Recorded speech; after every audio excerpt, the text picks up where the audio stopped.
새해부터 아파트 가격이 이제 보합이다, 올라가던 상승세가 멈췄다, 2주 동안 보합이다, 이런 뉴스가 나옵니다.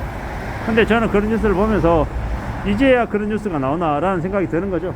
그리고 앞으로 시간이 지나면 지날수록 집값 하락은 가속화될 거다라고 생각합니다.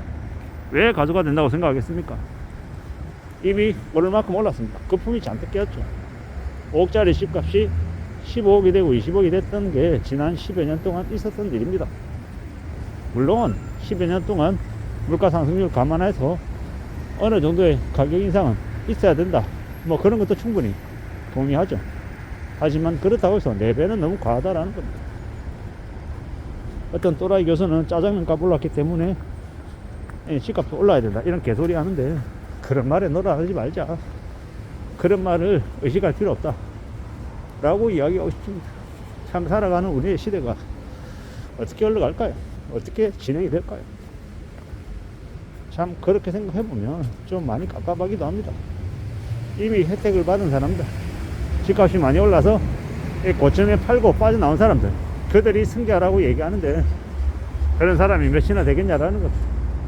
근데 그런 얘기도 하다 보니까 생각나는 게, 제 지인 중에는 저기 천안에 40평대 2억 5천에 샀는데 실제로 10억에 팔아서 나오더라고요. 야, 대단하다 싶었어요. 승자죠, 승자. 그 10억에 팔고 전세로 다시 들어갔답니다. 그랬더니 갑자기 5억인가 6억인가는 이 현금이 생기더래요. 참 대단하죠. 정말 대단합니다. 근데 그런 운이 아무에게나 다 이렇게 생기는 건 아니다라는 거. 그런 걸 생각해 볼 때 우리가 타이밍이 정말 중요하구나. 그리고 금방금방 이루어지는 게 아니기 때문에 꽤 오래 걸리는 것이기 때문에 그걸 기다릴 수 있는, 이 기다릴 줄 아는 인내가 더욱더 필요하구나 라는 생각도 들더라고요. 우리가 살아가며 부동산으로 돈을 번다, 꽤나 쉬운 일은 아닙니다. 꽤나 쉬운 일은 아니고 그것까지 기다리려면 좀 잘 대비가 필요하다라는 거죠.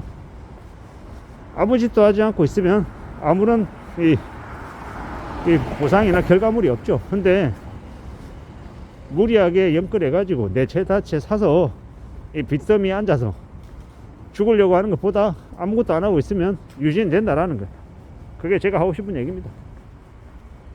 혁신 신도시 막 이러면서 이 고위직 공무원들이 집을 4채 다 제 7채 마구 사들였답니다.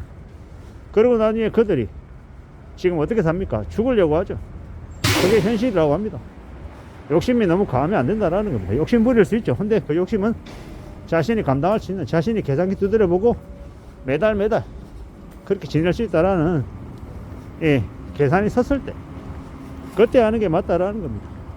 대충 따져보고 남들에게 덤탱이 씌우면 된다라고 쉽게 생각하고 뭔가 결정하면 덤탱이를 남에게 씌우는 게 아니라 내가 내 스스로에게 덤탱이를 씌운다라는 겁니다. 지금은 되게 우려하고 염려하며 자신의 일상생활, 자신의 생계에 관심을 가지고 집중할 때다라는 겁니다. 내 생계가 유지가 되고 지속이 되어야, 그래야 다른 이야기를 할 수 있는 겁니다. 내가 먹고 사는 문제가 해결이 안 되는데 집을 산다, 혹은 자동차를 산다, 해외여행을 간다, 이런 건 조금 무리라고 생각하는 겁니다. 지금의 상황에서, 지금의 일상에서 좀 더 소중하게 삶을 유지해 나가기 위해서 뭐가 더 필요한지는 잘 좀 생각해 볼 필요가 있는 것 같습니다. 잘 궁리하고 잘 대비하고 잘 좀 만들어 가야 될 것 같습니다. 그냥 되는 거 없다, 금방 나아지지 않는다 라는 말씀을 드립니다. 우리가 살아가는 일상은 현실은 되게 지루하고 재미없고 그날이 그날 같고 어제가 오늘이 내일이 헷갈릴 정도로 하루하루가 비슷해 보입니다. 근데 그 비슷비슷해 보이는 날들이 모이면 한 달이 되고 6개월이 되고 1년이 되고 3년이 되면 돌아보면 상황이 확확 바뀌어 있는 걸 느낍니다. 이렇게나 많이 바뀌었다고 라고 이야기하며 아마 사람들이 얘기할 겁니다. 앞으로 우리가 겪게 되는, 경험하게 되는 일상들 잘 생각할 필요가 있습니다. 남들은 쉽고 나만 힘든 거 없습니다. 내가 힘들면 남들도 힘든 거고, 내가 답답해하면 남들도 답답해 하더라는 겁니다. 그러니 조급해하지 말자, 서두르지 말자, 찬찬히 둘러보자 라고 이야기하고 싶은 겁니다. 지금의 시대가, 지금의 이 상황이 우리를 어떻게 데려갈지 알 수 없습니다. 하지만 잘 살펴보자고요. 잘 따져보자고요. 그저 묵묵히 차근차근 일상을 챙겨 나가면 될 것 같습니다. 부지런히 애쓰고 다듬어 나가고 좀 더 챙기고 그러면 길이 생길 수 있을 것 같습니다. 그러니 두고 보자고, 지켜보자고. 위험한 시대를 살아가는데 많은 어려움, 많은 고충들이 있습니다. 하지만 그러한 고충이나 어려움을 우리가 잘 극복하고 잘 헤쳐나가 보자고요. 그런 각오나 그런 다짐이 있으면 분명히 길이 열릴 거라고 생각합니다. 나아질 거라고 본다라는 거죠. 꽤나 지금은 쉽지 않은 시대의 시작인 것 같습니다. 잃어버린 10년이다, 20년이다, 30년이다 얘기가 되게 많죠. 그런 와중에서 우리는 살아가야 합니다.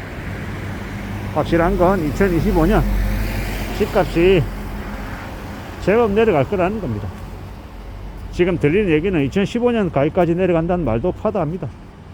설마 거기까지 내려갈까라는 게 제 생각인데 그 정도까지는 아닐 것 같은데 2017년 정도 가격, 그러니까 문재인 정부 시작 전 그 정도 가격까지 내려가지 않을까라고 생각하는데 두고 봐야겠습니다.